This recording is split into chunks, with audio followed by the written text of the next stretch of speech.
Welcome back to The Fever, everybody, for a look at this week's Player of the Week, who could actually be 3 players because of all the positions he plays. Here's George Watson with more.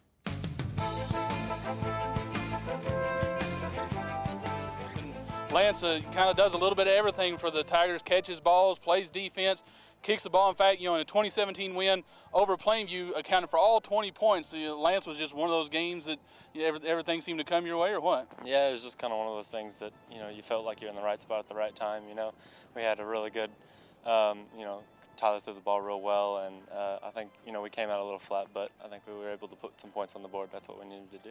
Talk about the game, 6 turnovers, is kind of hard for the offense to get going, but it looks like once you guys were able to hit some big plays and get some things going, things were working pretty well for you guys. Yeah, I think that shows that we can, really overcome adversity real well, and to be able to get a win out of 6 turnovers is really incredible, I think. So, I think it's one of those things that we can improve on the 6 turnovers. It's fixable. We can do something about that. So that's something we just need to work harder on and get better at. Talk about the season so far. A lot of questions for you guys going in, but you were one of the guys coming back with some experience. Did you kind of take it upon yourself to kind of assume the leadership role this year? Oh yeah, we all did. We all kind of. I think this is a team that really has come together real well, and we really feel that we're more of a family rather than a team, and we feel that we can kind of all take leadership responsibilities together. So is it a team that did you guys feel like you could put this kind of season together with so many question marks coming in? Oh yeah, I think we did. I think we thought we were real strong coming in and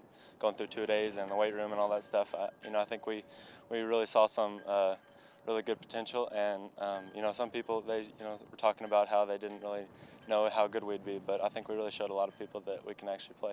Talk about this week now going in against Abilene Cooper, a big game. Both of you guys undefeated. This is pretty much for the district title. What's the mood here at Friendship this week? Oh man, it's just pumped up. School, everybody. Teachers, principals, and all the players, of course, they're just so pumped up and ready to go. And watching college football, it's kind of hard to sit there without getting a little itch in your system, but. Is this a game where maybe you guys still feel like, because Abilene Cooper was predicted to win this district, and, they've had some losses, but you guys are still undefeated. Is this a game where maybe you guys still feel like you have something to prove in this one? Yeah, this is going to be the determining game. This is the kind of more the playoff type atmosphere for, everything going around practice and stuff. And so I think we, are going to have to really, show that, this is the big game that we need to win, and I think this is the one that will kind of be the determining factor. Well, it's going to be a big one down at Abilene Cooper, down at Shotwell Stadium this week. Friendship and Abilene Cooper, I'm sure Lance Ratliff will have a big part in that this week's City Player of the Week. Travis, back to you. Friendship's still rolling on their undefeated season, George, and Lance Ratliff a big part of that.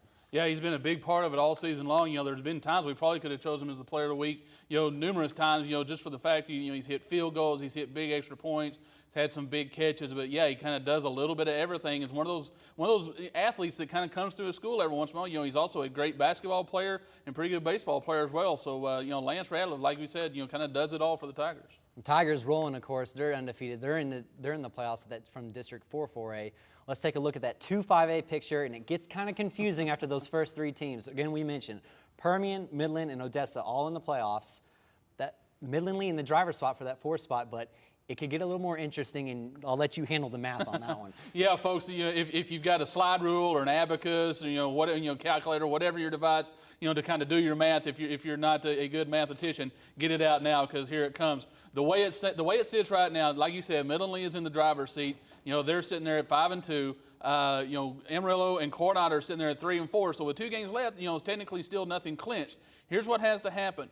Amarillo plays Midland Lee this week. If Amarillo wins out, they finish with Lubbock High next week, Coronado wins out. Coronado has Central and Monterey, so they could very well win 2. And then Midland Lee loses 2. They have Amarillo and they have Odessa next week, so that's a distinct possibility. Then you've got a 3-way tie for 4th place with 3 teams at 5-4. Now, what you have to do is you have to go to head-to-head. Well, Midland Lee beat Coronado. Coronado beat Amarillo. Amarillo beat Midland Lee. That's a wash. So then you have to go to what we call the plus-minus points tiebreaker. And right now it's at the way this district set it up, some districts have it at 15, some have it at 10. This district set it up at a plus-minus 12. That really doesn't come into consideration because here's what happens.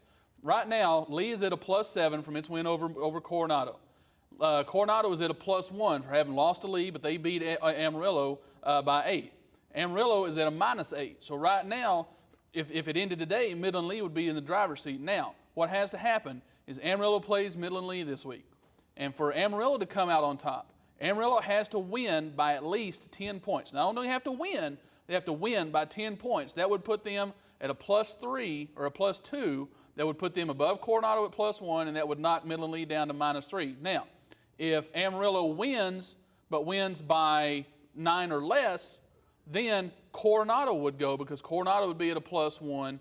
Midland Lee would have the loss, and Amarillo would be down. So, but if Midland Lee wins, then all bets are off. So the easiest thing for all of us to do, not Coronado-wise, but headache-wise, would be for just Midland Lee to go ahead and win. But if Amarillo wins, then you have to sit there and see how much they win by 10 or more or whatever to see how that's going to shake out. Now, of course, you still got a week to play and everything like that, but it makes it real interesting if Amarillo wins and wins by 10 or more, or wins by 9 or 8 or whatever, to see how that's going to shake out, because that leaves you open with a lot of possibilities going into next week.